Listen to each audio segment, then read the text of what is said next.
Hey everyone, welcome to this week's episode of the ROYL Podcast. You all are in for a treat this evening, morning, or whenever you're listening to this episode. We have joining us in the virtual studio is former Disney Imagineer and just themed attractions guru. He's a jack of all trades. You're going to find this out in this episode. But today we have Theron Skees in the virtual studio. How you doing, Theron? I'm so great. Thanks for the invitation. Looking forward to our conversation. Yes, sir. And Theron and I have been talking for almost an hour now without hitting the record button. Just hearing some of the stories from his time at Disney and just some of the things he's been doing in the industry. I'm so excited for you guys to hear this. So let's go ahead and turn on over to you, Theron. Go ahead and introduce yourself, share your testimony, and just a little bit about yourself. Awesome. Well, thanks for the invitation. It's a pleasure to be here with you and your audience. Let's see, I'm almost 34 years in this industry that we call themed experience design. It's a super broad industry. It does a lot more than just theme parks, as I'm sure we'll talk about. I got my start quite by accident, honestly. When I was young, I saw Star Wars right when it came out, the very first one. That's how old I am. Was 10 years old, went to the movie theater, and I know probably people have heard me say this before, but it was so impactful to see the way George Lucas represented that story on film. And it was so different. I just remember thinking, I don't know what that is, but I've got to do that with my life. And so, all throughout my grade school, high school, I did 2 years of college and got my associate's degree at a little junior college. But my dad was a builder, so I grew up building houses and pouring concrete and all those things. And what is interesting about that, looking back, is that I took that knowledge of materials, that understanding of the intricacies of assembling things, building them, and combined that with a love of art and design. And those two things mashed up together kind of ended up being the perfect recipe for working on a film set where I, sculpted and painted. I was a big scenic painter and murals and everything. And that eventually led me into, with Disney. But that's kind of how I got my start there. And, I think that probably the most important year to me, was 1987. I know, long time ago, because that's the year I met, the woman of my dreams, my wife, now of almost 38 years. Awesome. We got engaged, and she insisted that we go through premarital counseling. So I did that. And little did I know, I actually got saved in our premarital counseling. So I always say 1987 was an amazing year because I met my wife and I met Jesus and got my life saved. From that moment on, we moved to Orlando pretty quickly. We were in Montana pretty quickly after that, and I got into film, and that whole career started to really gain some momentum. But really important year for me. Awesome. And that's just neat to hear. Not only did you meet the love of your life, but you met the love and lover of your life, Jesus Exactly. Christ. So that's awesome. Yeah, pretty good year. Absolutely. And one of the ways I found, or the way I found out who you were, was through something called Spark at the Ark. And it's an event that's held at Answers in Genesis Creation Museum and Ark Encounter. And when I saw the lineup of speakers for this event, both for the workshops and the keynotes, I looked at your bio and saw the things that you did. I'm like, holy cow, this is all the stuff I've loved as a kid, and knowing this is the face behind a lot of that. So he's going to talk about it more, folks, but he's done things with the Tower of Terror. He's done Disney Springs, Disney Cruise Line. The list goes on. So to see the face behind the magic, so to speak, is so neat. But most importantly, to know that he has a relationship with Jesus Christ just makes it even better, knowing that there are people in the industry that do love Jesus and that have a relationship with him. Yeah. And one of the questions that we've been asking this season is, what does the cross mean to you? And what does the cross represent in your life? It is this crossroads in a sense, right? It is, of course, the story of, the spotless lamb, the atonement for our sins. It's the way, the truth, and the life, right? It is the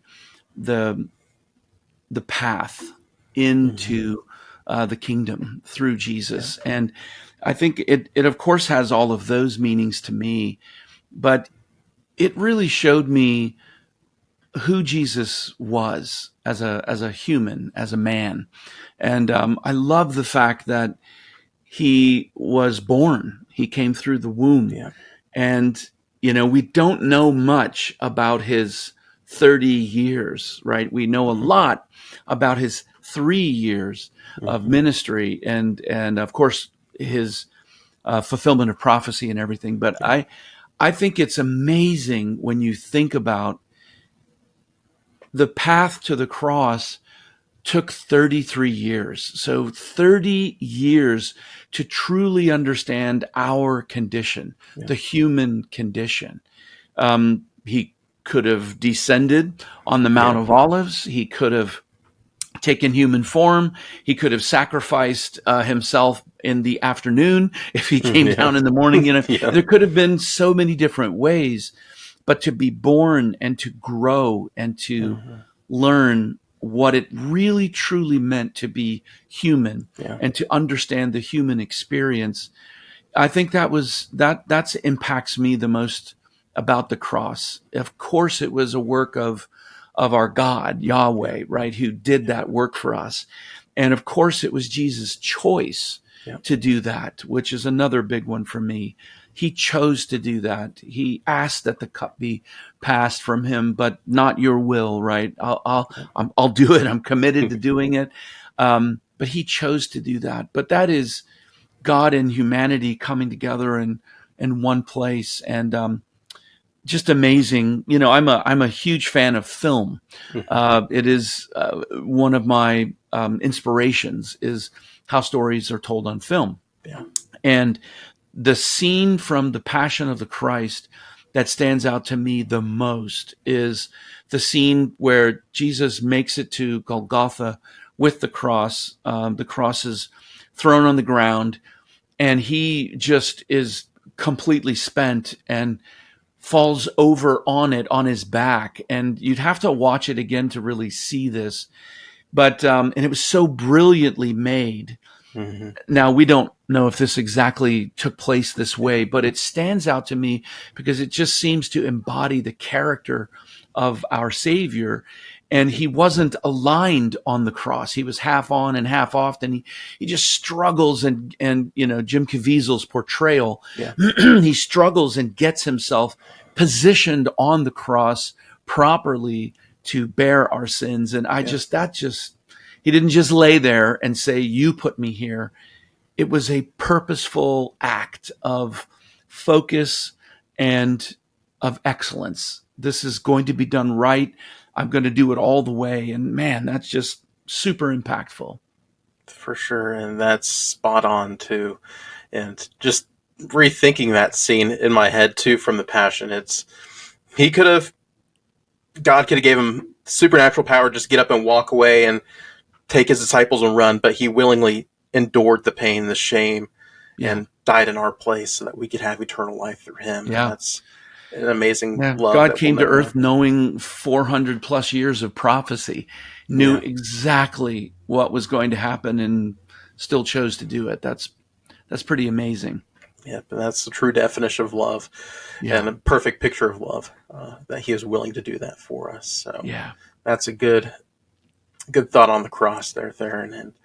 And going back to Spark at the Ark, how did you come in contact with Alan and the team to come out to Spark at the Ark? My relationship with Alan and the team at AIG is such a special one. They're a really great group of people. They had reached out to me a few years ago, and I actually don't remember if we were, Alan will have to remind me. I don't remember if we were introduced or if he reached out to me, but I did a little bit of consulting with them and kind of reviewed some of their new projects that they're bringing online right now. And they kind of wanted to talk through some experiential points, some story points, some nuts and bolts stuff. What's a way to kind of build this? So that was the start of our relationship, and I kind of worked with them on that. And then we met at IAPA. It was whatever that part of that year was, and Alan was there with this whole team, and we met and we were talking, and we chatting on the floor, and I said, Alan, did you know that Storyland Studios, who I was doing quite a lot of work for at the time, they have a prayer networking event that they hold every year, usually on a Thursday at IAPA. Have you guys, are you interested? And he goes, yeah, we'd really be interested. So I ring, can these guys come? They got a pass, and they came. We sat at the same table, went through it. They absolutely loved it. That's awesome. Afterwards, I remember having this, not only there at IAPA, but days and weeks and months afterwards, we had this ongoing dialogue, and Alan and the leaders at Answers in Genesis really were like, we should be doing something like this. We should be. There's so many believers, there's so many people of faith that work in this industry. And look what we do. This is what we do in this industry. And there should be an event where we can gather and celebrate. So that's how Spark at the Ark was born. That's awesome. Was from getting invited to the prayer networking event, and then we've gone year after year since. And so they had invited me to the inaugural Spark event and to be a keynote speaker, which I was incredibly honored to be able to do, and I just had a wonderful time there, and really enjoyed meeting so many different talented people that were believers that were in our industry across a really wide range of expertise. Yes, and it was a really neat event, and that's really neat to hear that you had a role in this event coming to fruition. Just that invite, and then to hear the story of the IAPA prayer meeting is that's amazing. And I didn't know that existed until Alan said, yeah, we met a few people and promoted at this event. I'm like, what? That's so neat. This exists? What? Yes. But that it's well populated. I mean, it's I think it's a couple hundred people that go there. Wow. Now. Yeah. That's encouraging to know that there's folks who work in the industry that are of like faith in mind and believers. Yeah. That's really neat. You don't necessarily need light in places of light. You need light in places of darkness. Yes. And the most beautiful thing about the contrast between light and darkness is in a dark room, even the smallest fiber optic light is seen and makes a difference and changes the atmosphere in whatever size room that you're in where the lights are off, right, where it's dark. Yes. So I love that illustration. And when you look across an event like that and you see so many different, like-minded people who are out there every single day making a difference and making an impact, it's really encouraging. You can't come away from something like that and not be, totally pumped up.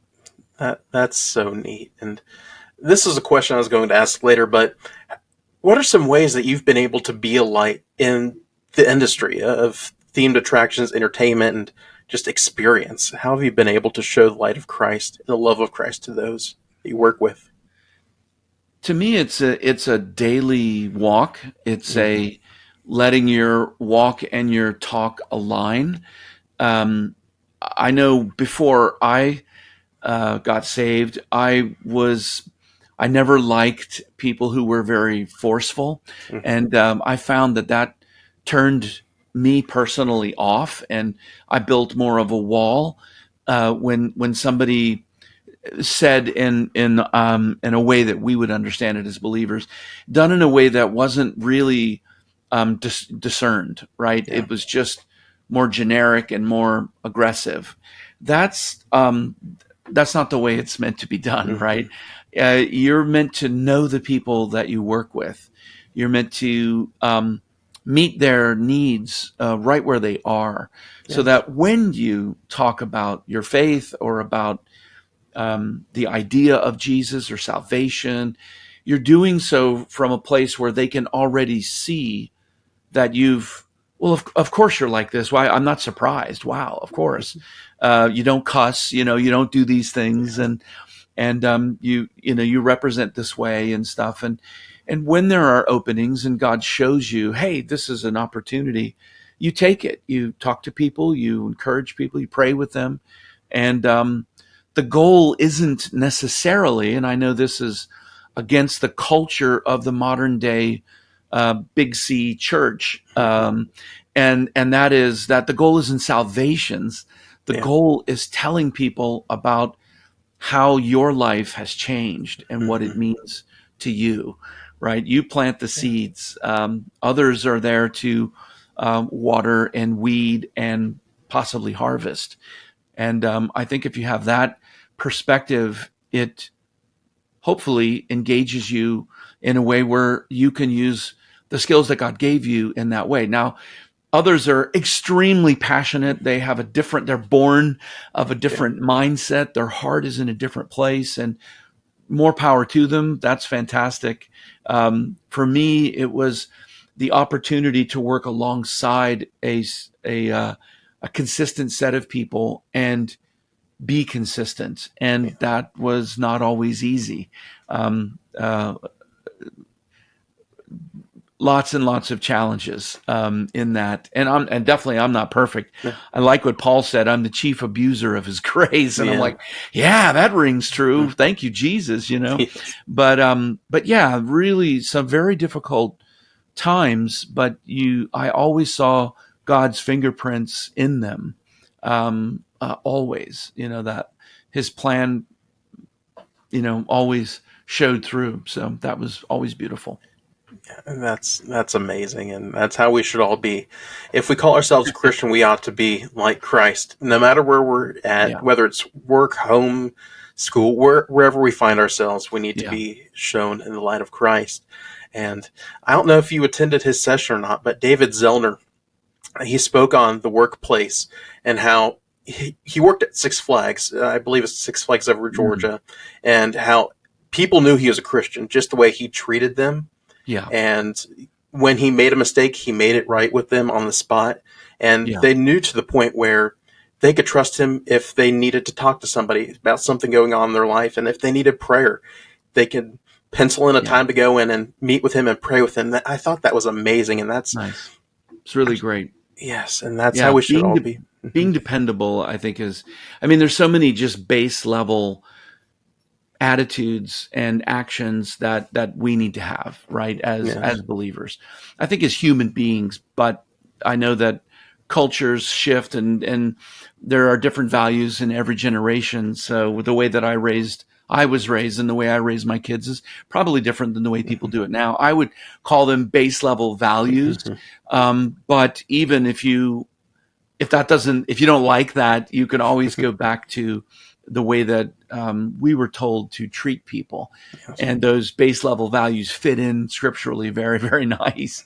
And that's the thing about the world is when when like what Jesus said, right? If you love your neighbor as yourself and you love God with all your heart, your mind, and your strength, there's no laws against that. Yeah. And if you do that, you won't ever break laws, right? Because you're seeking to do those two things. It's not 55 things. It's not 790 things. It's two things, right? Now that affects everything that we do, and it is completely against what our flesh wants to do. Yeah. But I love the fact that he made it a little easy for us. Yes, he did. Just two things. Just keep remembering these two things.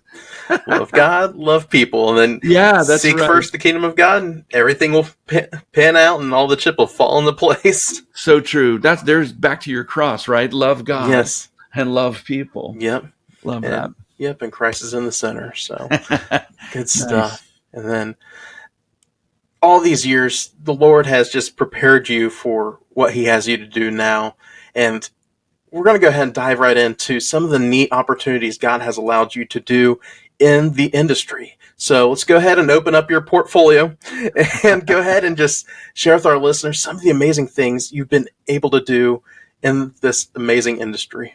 Certainly. As we were talking beforehand, I grew up in a household where my dad was a builder. So I got very familiar with what hard work was like. I got very familiar with showing up to basically a raw site with piles of materials, and then through labor and, thinking and measuring and planning and strategy, and you end up with this beautiful functional thing, and you could stand back and have the pride of that accomplishment. So that my childhood, all the way into my young adult years growing up, that's what I did. I worked with him every summer, every day off. We were always pounding nails or pouring concrete or erecting metal or whatever. And so that was really great. I was also really kind of naturally gifted as an artist. And I used school to help me hone those skills. Of course, I practiced a lot and everything, but there's some technical skills associated with painting and drawing and airbrushing, and eventually I got into model making and scale drawing and drafting and all those things. And so school helped me with that. But I got really tired of school, and I did a 2-year degree at a junior college. Met the woman of my dreams, and we got married. We were quite young. I was 20 and she was 18. And so I never went back to school. And I had a dream to be in the film business. So that's just contextually where we were. We moved to Orlando at that time in the 80s. It was Hollywood East, and all these studios were being built. And I was able to get into the movie industry. And I used my construction skills and my art skills and combined those together and did a lot of scenic painting and sculpting. So I'd paint murals. I would make plywood look like marble or concrete. And it was a very interesting job and a really interesting time. And I did that for a few years. And for a whole bunch of reasons, God had me at a crossroads, and I chose to move out of that industry. And because God had for me moving into the themed entertainment industry, which I'm so grateful, because it's way more permanent, right? Yeah. A set, you just kind of disassemble, bulldoze, and, throw a lot of it in the recycler, and nobody gets to see how cool it really was. Yeah. But in theme parks, you get that same level of storytelling and propping and dressing, but then everybody gets to see it, and it's up for 30, 40, 50, 100, however many years. So my first job in themed entertainment was with Universal Studios. I live in Orlando, so it was here in Orlando. The Studios Park was being built, and I worked with the company to do artificial rock work around the large central lagoon. And so that was my first rock carving job, artificial rock work job, where I was able to use sculpting and a lot of my construction skills, and learn from. There was a really great artist there who later became. He's still with Disney, actually. His name's Jolt Horme, very, very famous, Tree of Life, Radiator Springs, the Caldera at Tokyo Disneyland. So very incredibly good sculptor. Well, I learned a lot from him. And he's the one that called me to go to Euro Disneyland. So this was in 1990, 1991, as the park was finishing up. So I moved to Paris. My wife moved in with her family, and we're like, we're going to save every penny so we can buy a house. And so I was there 15 hours a day, 6-7 days a week, and I worked on Pirates of the Caribbean. Oh, nice. So all of that rock work on the interior and exterior was all, led by me and executed by my team. In fact, I did a lot of the carving because the team, as I found out later, wasn't experienced in that. And we had to do like 70 meters a day. So it was crazy. So that was my first Disney job. And then came back to the States, did a whole bunch of other things because Disney wasn't hiring. And then in 97, I went back to work for Disney as a consultant, hired in 98. And as we were talking, Donnie, I started my first role as a full-time Imagineer at the Disney MGM Studios. I was the art director there for 8 years. And we did so many different projects while I was there. Fantasmic, Rock and Roller Coaster, Stunt Show, 100 Years of Magic. We reprofiled Tower of Terror. We just did so many different things while the time that I was there for 8 years. Learned an incredible amount. I went to then go to Paris again, and I went to the Walt Disney Studio Park, which had been built in the time since the base park opened in '91. And it was there that I got to do Tower of Terror. So I was the creative executive leading that project. Super cool. One of my favorite attractions of all time, and being able to do it there. And Donnie, as you and I were talking, we had to take into consideration a European audience that's really used to really fine things, castles and whatnot. And if this is a really high-end, super fine Hollywood hotel from the golden age of Hollywood, then we had to make it super fine from the European mindset. So we had to do quite a lot with materials and with a really nice manicure garden, etc. Yeah. That was really fun. From there, I went to Hong Kong for 4 years and managed basically to transform that whole team that was on the ground there into a full-fledged Imagineering design team. One of my proudest moments from Hong Kong was, it took me a whole entire year, but I started a design competition with all of the universities that taught design and art within Hong Kong for the sole purpose of educating young people, future generations, on themed experience design, because that just didn't exist in the region. In fact, most parents thought if you weren't a banker or in finance or a scientist or a doctor or something, that your career really didn't matter. Their Chinese mindset was that real high bar. So it was really awesome to be a part of a team to help change that perspective and really lean into the arts, bring a program of scholarships and grant money and really celebrating the arts. Anyways, they still use that program today, where you've got teams that get established in multiple universities. They take the challenge that Imagineering provides them, something like imagine or concept what a theme park would be like on the moon, right? So this team has to design this, and they do it digitally. They make models, they show up in costumes, and they pitch, the story. And the winner of that competition gets a year paid internship with Imagineering. So the stakes were quite high. So I was really, really proud of that. In Hong Kong, as you also know, they expanded that park with 3 new lands. So I was there during all of that work. That was pretty amazing. Came back to the U.S. in 2012, and I led the Disney Springs team creatively to actually take 3 different districts that were designed over 3 different decades and not just mash them up under one storyline, but expand them into over 1 million square feet. And we added over 100 new tenants that were there. That was probably, I widely say that was the most complex project of my entire career. Wow. Everything was different. The process was different. The design was different. The majority of the physical space were occupied by third-party tenants that weren't Disney, but all of the visitors and guests assumed that they were Disney. And so that was a really educational challenge. I always say I got my doctorate degree working on that project. And then lastly, I know, big portfolio, sorry. Hey, you're good. Lastly, in 2016, I was promoted and took over the cruise line portfolio, Disney Cruise Line, as the creative Imagineer overseeing that. And what was really amazing about that is it was during a time of massive expansion for the cruise line. So my team got to fully conceptualize and develop the Triton class vessels that are all now sailing. And that was really, really special. Also, the existing fleet of 4 ships had a dry dock every year. Wow. So that was intense amount of design work happening on 3 brand new ships with design firms all over the world, and the fact that the ships were being built in Germany, and dry docks that were in Vancouver or the Bahamas or some other place.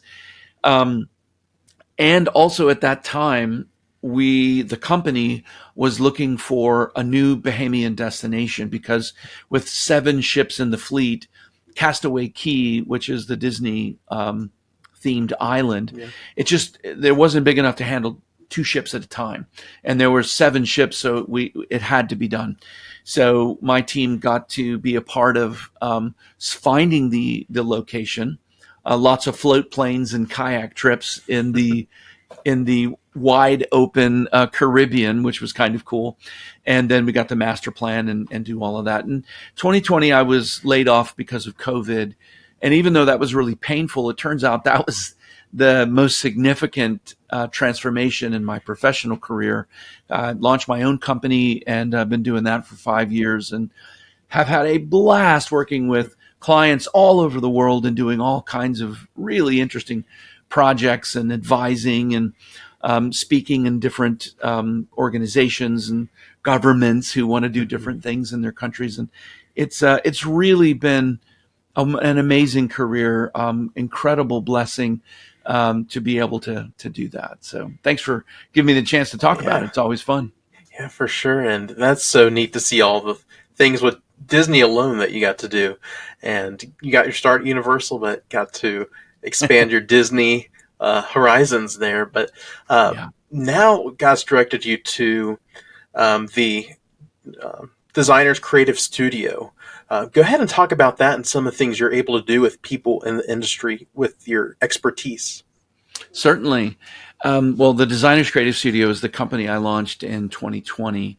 And one thing that the COVID pandemic period, the silver lining that was there, I know it was awful, right? It was so many people lost people that they love. They lost their work, and it was tragically, it was tragic.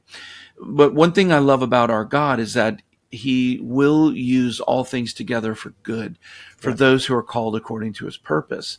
And I love that passage in Romans, because that's what you hang on to when you're in a place where you're like, I'm dangling from this thread out over this black abyss. I have no idea what's there. I have no idea if I'm climbing up, if I'm getting lowered down. I don't know what's going on here. And that gives you some of that reassurance. And so during that time, I was able to ask myself the hard questions. Am I always going to be a theme park guy? Do I do attractions? Can I only work in that industry? Is there anything in my experience or in my career life that could be packaged maybe differently and could be valuable to other industries or markets or segments of the global economy? What do I know, and would it be valuable? Those are the questions that I was asking myself, and I did a lot of research and a lot of reading. I was furloughed for 7 months, so lots of times locked indoors like all the rest of you guys. And what I came up with was lots of praying, of course, too. And what I came up with was that there's not a market, there's not a segment of the global community, the global economy, that wouldn't benefit from taking their customers and making them love the product or the service more than they do already, right? Making this association, this emotional connection to a brand through the use and the creation of an experience. And I thought, well, that's what I've done my whole career, is taken a brand and built an experience that a customer will go through. And that experience touches them emotionally. It builds a bunch of memories. They have those experiences with other people that they love, their family members. And it makes such a transformational impression on them that they want to come back and enjoy that over and over and over again. They fall in love with the brand because of the brand's why, right? Their reason for existing, not what they do, not the money that they make, but their whole core meaning behind what they do. That's what my time in the themed entertainment industry taught me. And it turns out that there are companies and organizations and governments and theme parks and retail, pharmaceutical companies that all want to benefit from forging that kind of a relationship with a customer, and in effect transitioning them into an audience of engaged fans. That's kind of the world that I work in now. That's the thing that I passionately sort of evangelize, if you will, not to overuse a term, but that's what I spend my time doing in the work world, with the same kind of passion. Because if you don't do that as a company in this experience economy, you will probably not be around for very long. There's just not enough boomers and Gen X left. All of the millennials, Gen Z, and the Zoomers and the alphas, they all highly favor experiences. So working with companies in a consulting way, in an advisory way, coming in and doing a keynote or a workshop, or any number of different styles of engagement, gives me such meaning to be able to work with companies and to help them and move the needle in that way. That's kind of what the Designers Creative Studio is all about. Nice. And one of the outlets of the Designers Creative Studio is this amazing book. And y'all check this out. This is a well of knowledge right here from the man himself, Theron Skees. Go ahead and talk about the process of this book. I know it wasn't a cakewalk to get this into my hands. So go ahead and talk about it and what this book entails. Thanks. I really appreciate you the opportunity to talk about this. And what's really funny is my wife, corrected me, because I've always said I'm not a writer. I never did that in my career. It's thankfully nothing I was ever hired to do. It wasn't what I did. And she said, well, you can't say that you're not a writer anymore. You've got a published book. And I'm like, oh, that's true. And I've co-authored other books. So it was an amazing opportunity. When I was on furlough, one of the things that I did, I really highly valued new generations that were coming up, right? And I really felt for a lot of these students. I did quite a lot of lecturing in schools and stuff. And here was a bunch of students that were highly invested in expensive degree programs, and they were graduating into a world that was on lockdown, right? There weren't very many industries that were actually open. So I spent quite a lot of time encouraging and talking to students, and I wanted a bigger platform to do that. So I launched a online course, and it was 7 sessions, 5 hours.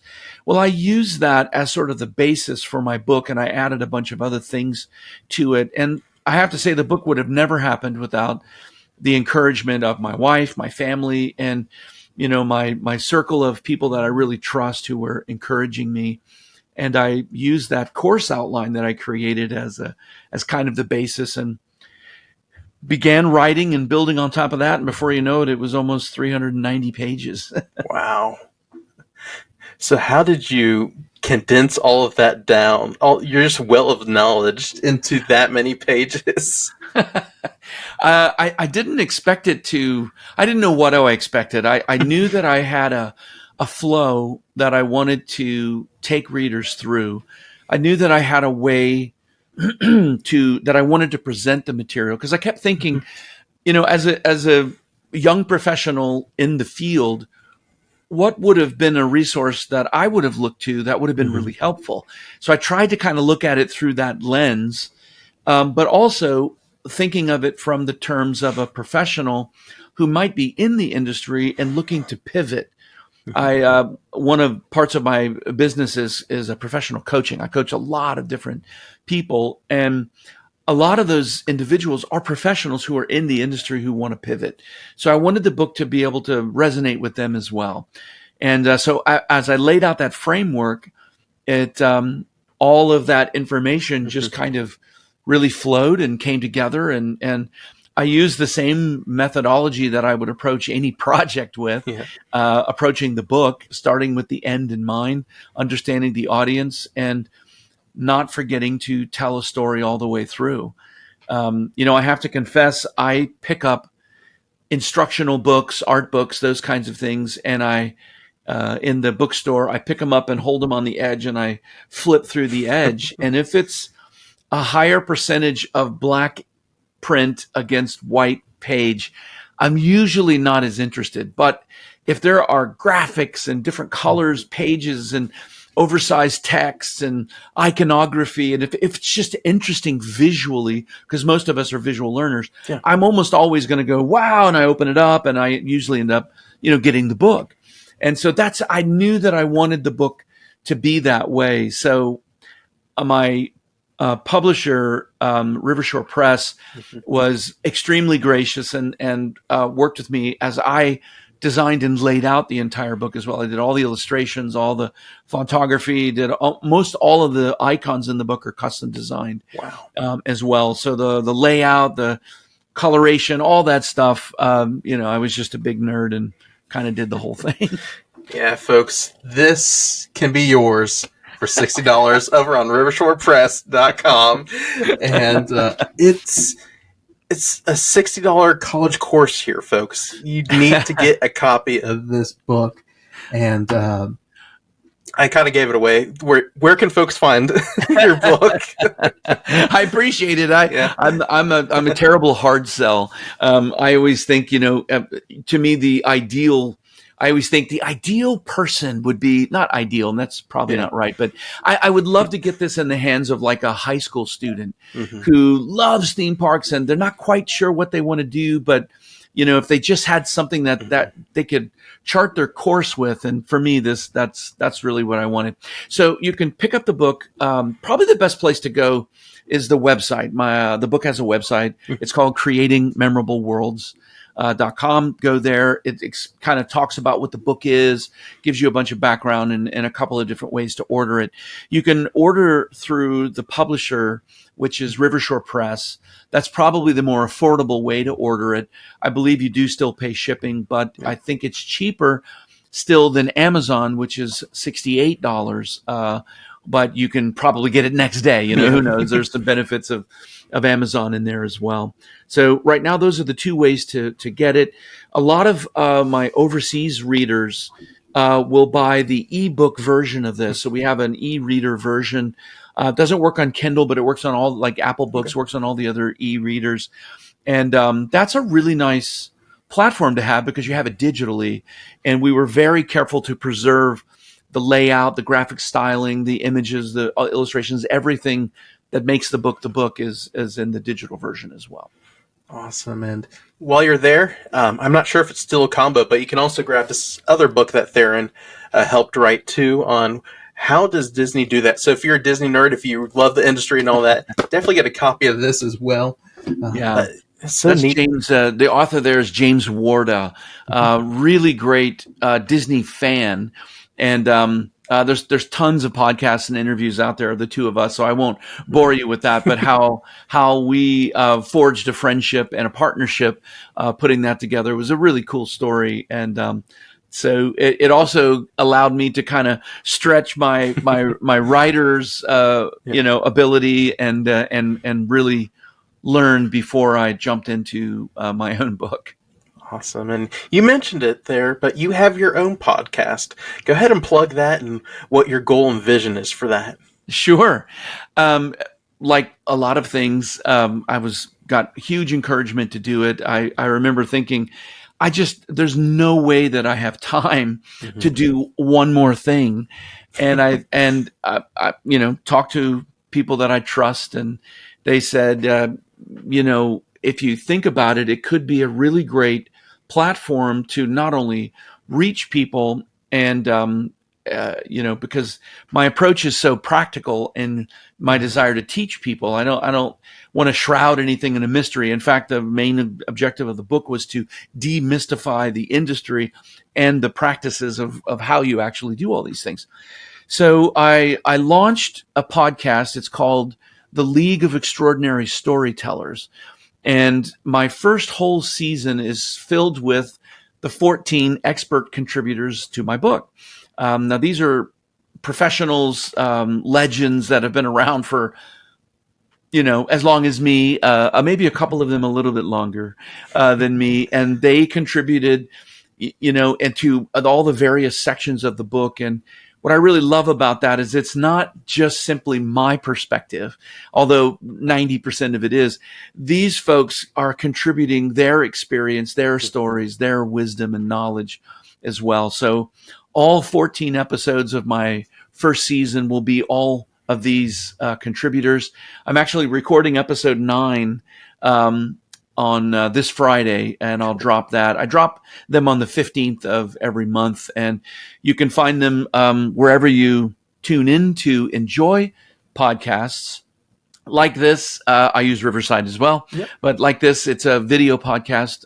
You can certainly listen to it on Apple, Spotify, Amazon Music. It's in a bunch of different places. It's on my YouTube channel as well. And the last thing I'll say, the podcast itself has its own website as well. So that's the League of Extraordinary Storytellers.org. You can check that out. It's got all the episodes there, a lot of interesting information. Nice. And so the other night, we had a roundtable discussion with some folks in the industry, those who've purchased Theron's book.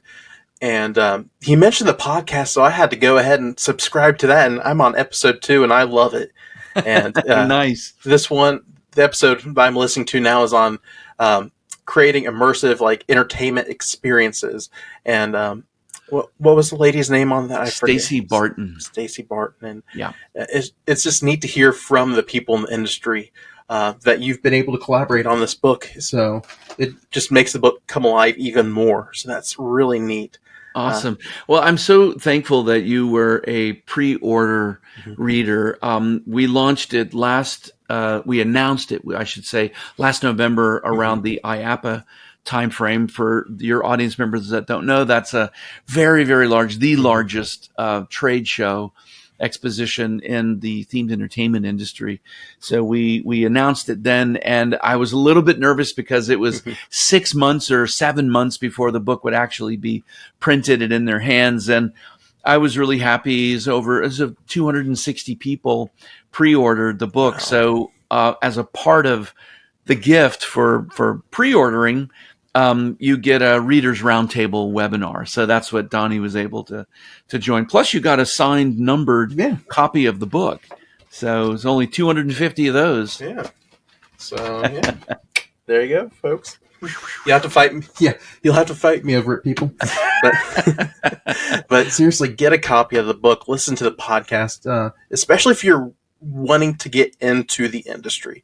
Yeah. It's, like I said, it's $60. Well worth it, and it's a lot cheaper than having to pay all the college fees and everything. But this really is gold right here, and I know you'll enjoy it. I'm making my way through the book, and I just love everything that I've been able to read so far. And the book even begins just talking about the basics of the industry, knowing what a theme park is and what an amusement park is, deciphering the two, and just getting you the definitions and what the different roles are, which I looked in the back of the book.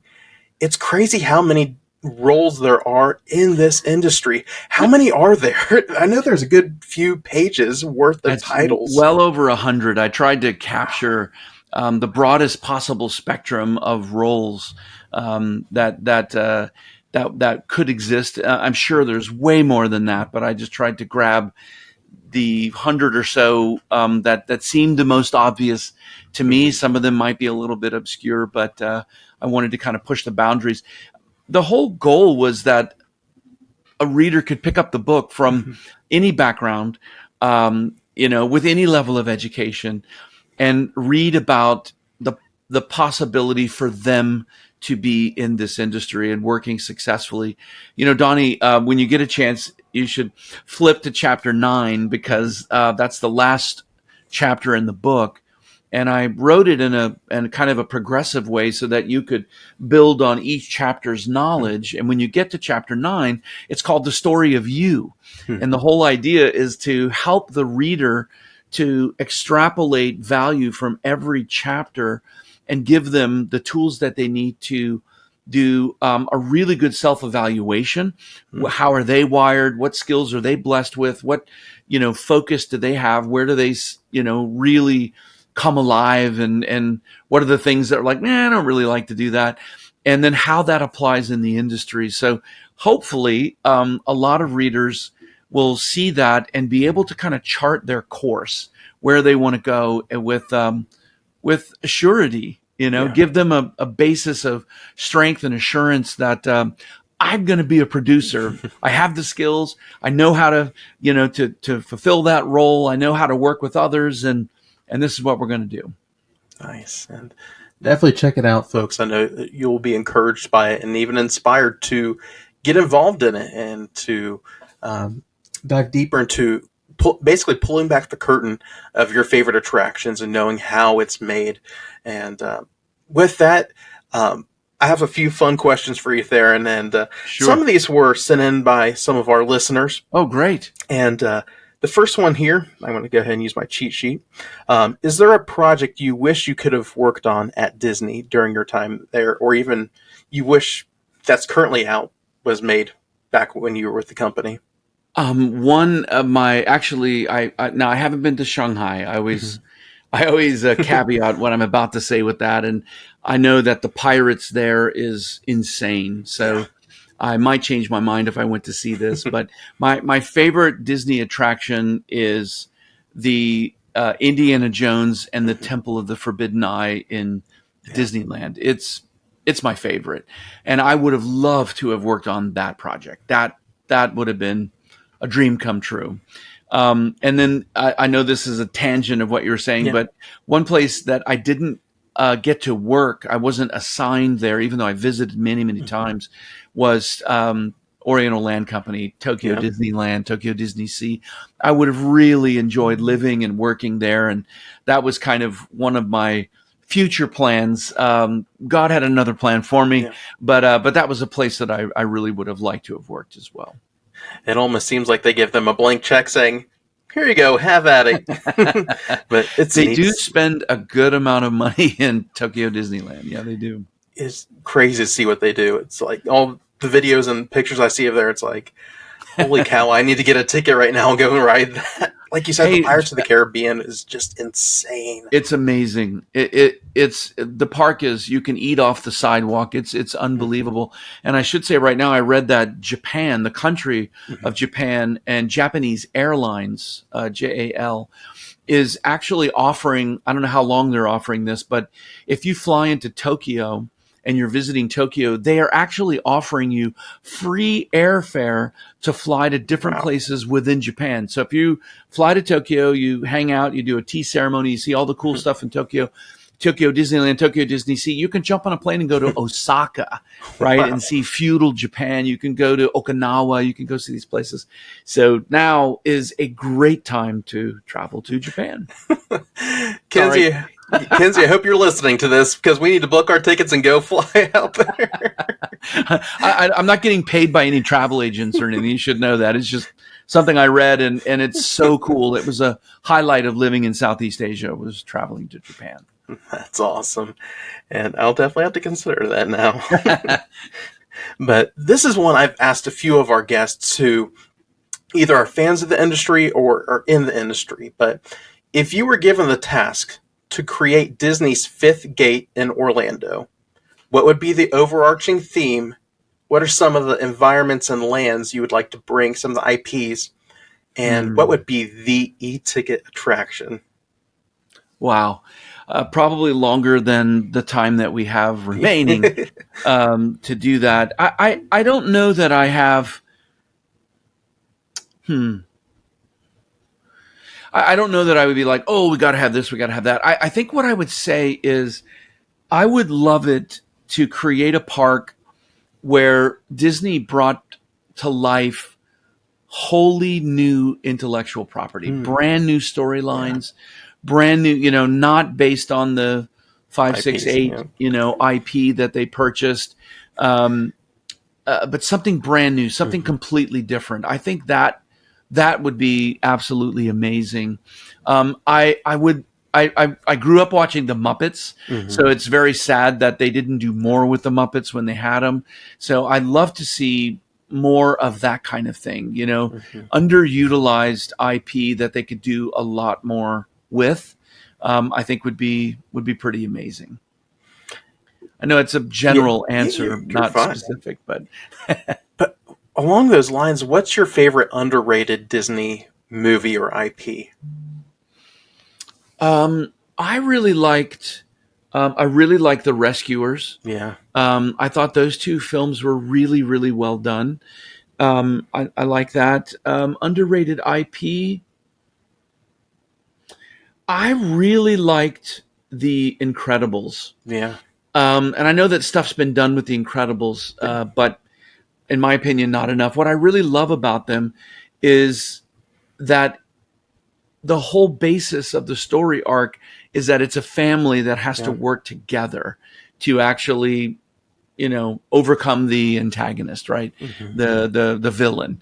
And I love that messaging. And it's not really represented in a lot of Disney IP. Mm-hmm. So I thought that stood out, and the idea of larger than life heroes. And I don't know, I would love to have seen a lot more done with The Incredibles.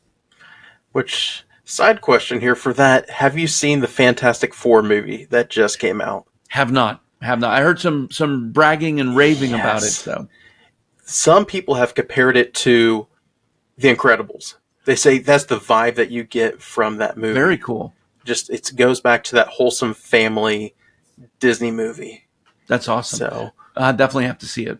Yes, and I will say that Disney knocked it out of the park on that movie. It is really good. But one last thing I would say is I think it would be really great for Disney to do scary a little bit differently. Yeah. And I don't know what that means exactly. It's not somebody running around with a chainsaw. I mean, that's not the brand. It's Universal's brand. It works for them, works for their audience. But doing something a lot more sophisticated, a lot more emotionally engaging, and a little more smaller scale. I think that would be really great. When I was with the cruise lines, one of the things that I really was pushing them to do was to go smaller. Ritz-Carlton came out with the smaller yachts, right? And several other cruise lines have kind of reversed the mega liner trend and have gone smaller. And I just think Disney's long been known for, hour-long waits and 10,000 people. And I just think it'd be neat if they could do some boutique things a little bit smaller scale. And I don't know how that's possible, but that would be cool. It's almost like they need to do something with Hollywood studios during the Halloween time. And they got the Jollywood Nights now. If they could bring in the villains, that would be really neat. They love their villains. Yeah, exactly. So, and then some other questions that we have from some folks was, who is the coolest person you've been able to work with? Coolest person I've been able to work with. Wow. That's a long list. That one that sticks out the most. Well, I would have to say I feel very blessed to have been able to work with a few of the what I would consider second generation Imagineers. Well, actually, in one case, it was first generation Imagineers. Marty Sklar. Wow. Working alongside Marty in quite a few ways. I contributed to one of his books, and it was a real cool thing to be able to do that. To meet and talk with John Hench was pretty amazing. We never worked together on anything, but having that touch point to the first generation of Imagineers was really, really great. Craig Russell, who was my first episode of my podcast. Yep. Amazing individual, great communicator, fantastic leader. Probably one of my best leaders was Craig. I worked with a couple of gentlemen on Imagineering side in SQS, so that we called it Show Quality Standards. George Head, who has passed away. Great leader, incredible talent. kind of this gentle giant. He was a very tall guy, big guy. Patrick Brennan was another very influential figure in my career. He teaches actually right around the corner here at University of Central Florida. So I could probably go on for the rest of the night, but that's probably enough. Yeah. From a Disney perspective, those were some of my, the legends I got to work with, some of the heroes. Did you get to work with Joe Rohde at all? Oh, yes. Yeah, of course, Joe Rohde. Joe Rohde and I worked together on a couple of different things, and he is a brilliant storyteller for sure. Yeah, and a good guy. Yeah, he's one of those guys you think of when you think of Imagineering, especially with Animal Kingdom as a whole. He's done a phenomenal job with that park. Absolutely. Yeah, how do you miss Joe Rohde? Yeah. I got a dangling little idea, but what has been your favorite project you've worked on? That's a hard one too. I love them for different reasons. I mentioned to you, I think off air, that Disney Springs was probably my most complex project where I learned a lot from. I don't know. I guess let me pick the cruise line simply because it was so interesting to take the theme park experience, which there's no lid, right? There's no roof. It's park. It's sky. Of course, you have buildings that you go into, but it's this big scale. And when you get on the ship, you have to kind of bottle that emotional connection to an environment, and you have to put it in an interior, and which to a layperson sounds immediately like an extremely limiting scenario. So I think for those reasons, channeling and funneling creativity and capturing sort of the best of Disney in the cruise lines was a spectacular experience. I enjoyed that a lot. And nautical design was completely different, something I'd never, ever done before. In fact, all of the roles that I got assigned to do, I'd never done before. So every single time, talk about that in the book quite a lot, about learning, adapting, implementing, and mastering is the cycle, where you're in a new situation that causes you to learn. You have to learn to be able to even function, and that learning causes you to adapt the things that you do, the ways that you do things, the way you think, the way you lead, the way you interact with people. And after you adapt, you have to implement. It's the only way to make it work, and you fail fast, and you keep adapting and implementing until you achieve a level of mastery within that particular thing, and then something new comes along and you start the cycle again. So I guess that's what I would say. I had some wonderful, beautiful moments on the cruise line, doing dry docks and of course the 3 new ships, and working with Joe on master planning the island, and just some really neat stuff. Great memories. Awesome. And then the last one that was asked was, what was it like being a Christian at Disney? In the early days, quote unquote, I always felt that it wasn't a problem at all.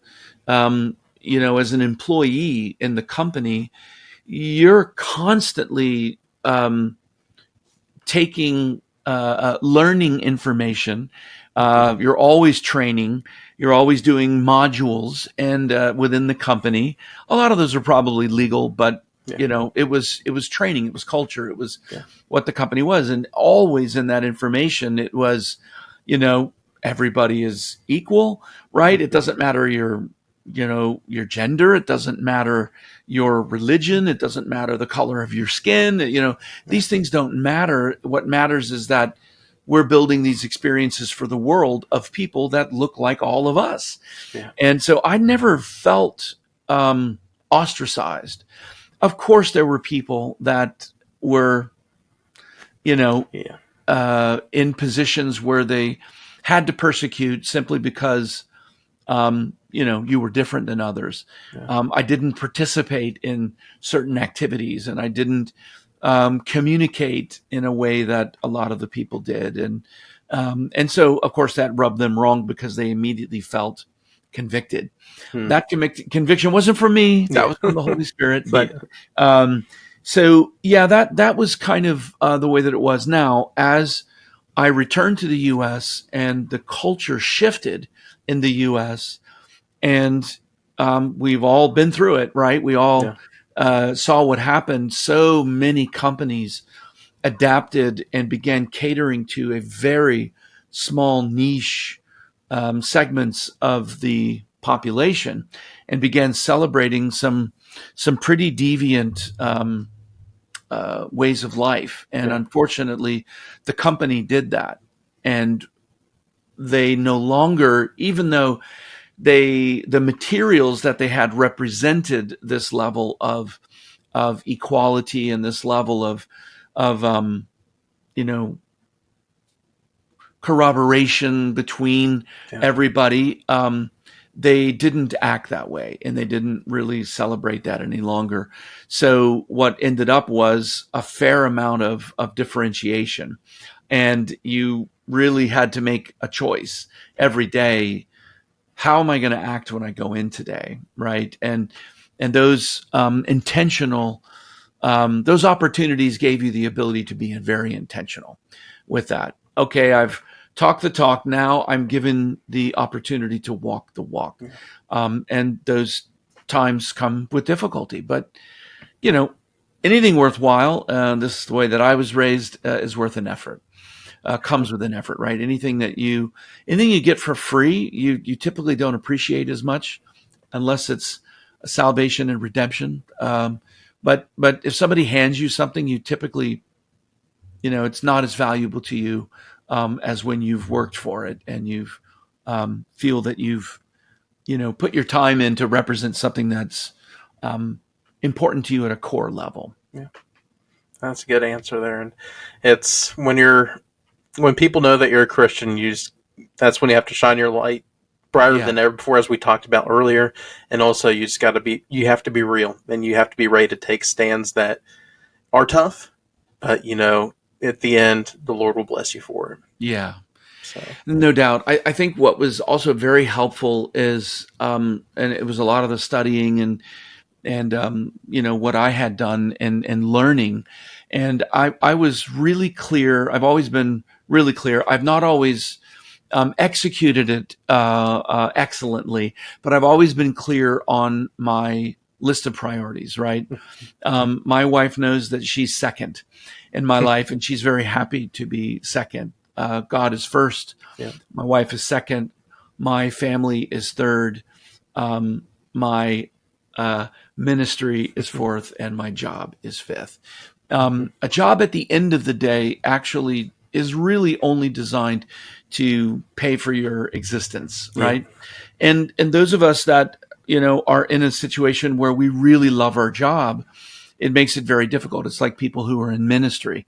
You're doing God's work, so often you're overworked. Yeah. You don't take time off and those kind of things. So keeping your priorities in line and understanding how you arrived, right? Yeah. Even as a senior executive, I was one of 12 reporting to the president in the entire company. I was co-responsible with my other leader for $5 billion worth of product, worth of, assets that were going to be built. And it could have been really easy to forget that God blessed me with the core abilities that I had to even be able to get the job, and blessed me with all of the opportunities for learning. Now, an opportunity doesn't mean it's handed to you. An opportunity means you got to work to achieve what's been given to you. There's a doorway that you have to step through. And so it would have been easy to have shifted my thinking that, well, I did this. This was because of me. And of course I deserve this because, and you see that happening. And I'm extremely thankful for being very dialed in to my family and creating that balance and having that relationship where I really worked hard. And I think was very successful at staying humble all the way throughout that thing. So I think knowing where all those things come from, it's very difficult for a person to get to lose hope. Yeah. Because even in the worst case scenario, when you're furloughed for 7 months and you don't know what your next job is or where that's going to come, and you're going without work, if you know that God is the one that holds you in the palm of his hands, you worry less, right? You have to constantly give that to him, right? That's what I did, because that stress would come up and you'd start to want to, scoop it all up in your arms and take it. And you just realize you gotta give that to the one whose burden is light and yoke is easy. And so I think just maintaining whatever your role is, whatever your job is, maintaining a very crystal clear understanding, who is leading, right? Who are you following? And if you are following the way and the one, you're going to be okay, no matter how tough it gets. That's some really good thoughts there, and encouragement to every one of us.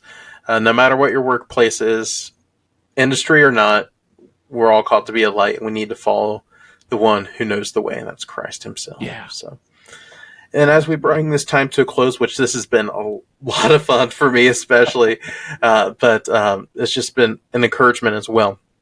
Wonderful. To hear from your heart for the Lord. So it's been encouragement for me in that, knowing again that there are people in this industry that truly love the Lord and want to use their gifts, talents, and abilities he's given them to make an impact.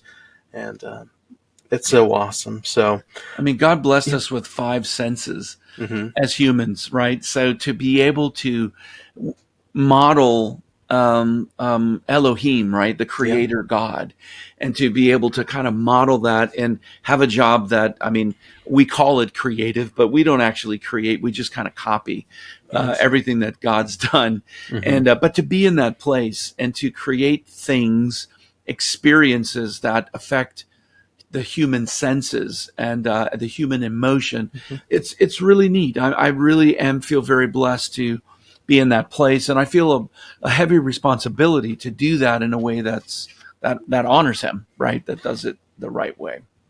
Yes, and there's a quote that you had at the Ark that just stuck with me, and gotta find it here, but basically it was God is the creator, and we are using the creator's creation to make creations. Something along those lines is what you said. But that whole session you had at the Ark was just so amazing. And the fact that you brought scripture into your creative process was really encouraging and really inspiring. So that's nice. Thank you so much. It's interesting you asked me about next year's Spark because I literally just got off the phone with Alan Green today and told him, yes, I'm happy to go back for next year as well and speak again. So it's the first time I've actually said it, and there's a lot that has to go on. So I don't want to get ahead of get over my skis, as they say.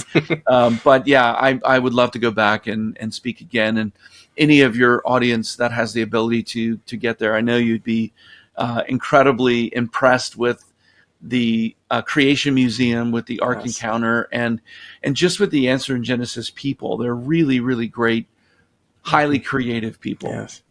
Great event. Was that your first time at the Ark and Creation Museum? Yeah, first time. Never been before. So what were your I traveled thoughts on the Ark? with my wife. We went together, and it was amazing. We didn't have enough time to see as much as we wanted to, so I'm excited that we can go back and see it again, and really, I really want to pour through it and spend a lot more time. We spent a lot more time in the Creation Museum than we did at the Ark Encounter. It's just the way that the time worked out, and but it was awesome. Really enjoyed it. I want to bring my grandkids there. Yes. I can't wait till they're at the age where they're really going to be touched by that, and I can't wait to bring them. That's going to be fun.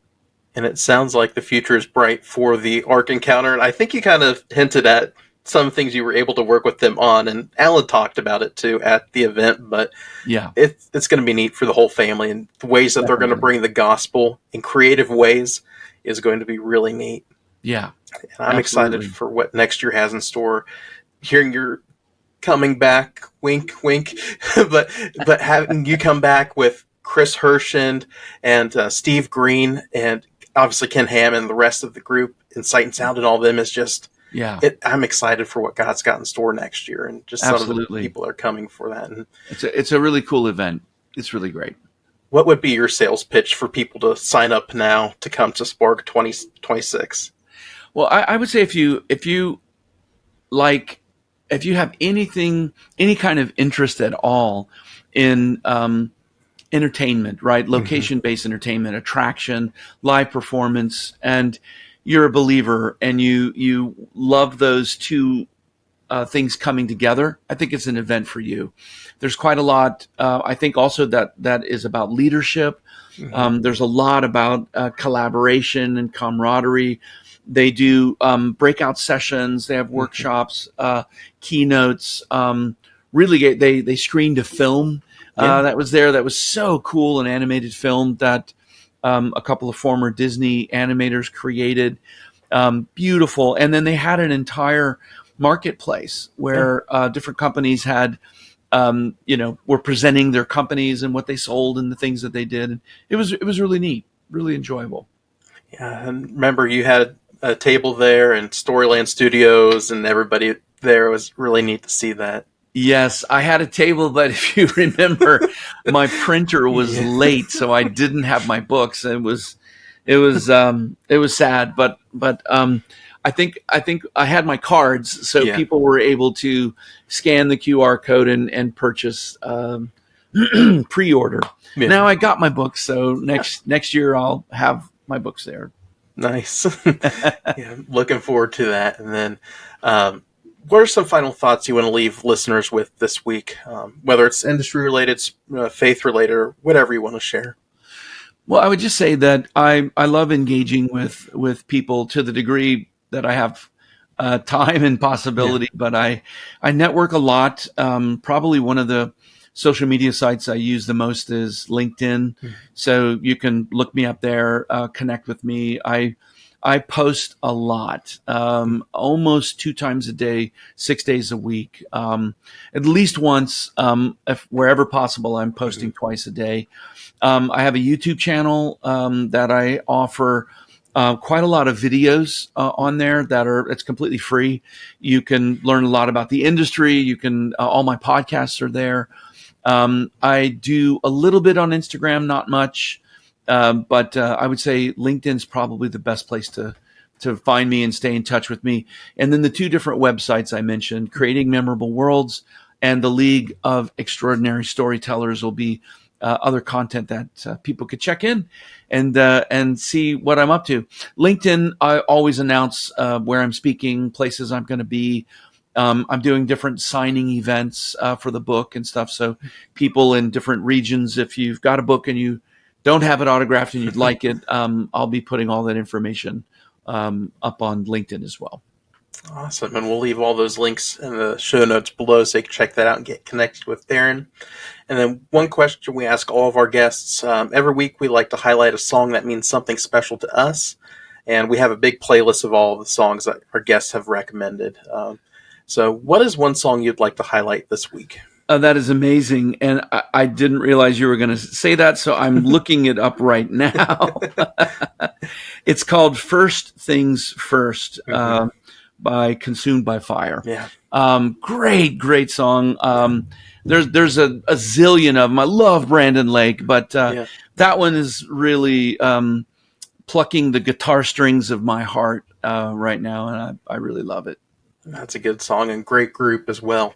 And since you're Orlando native there, have you been to Rock the Universe or Night of Joy when Disney had it?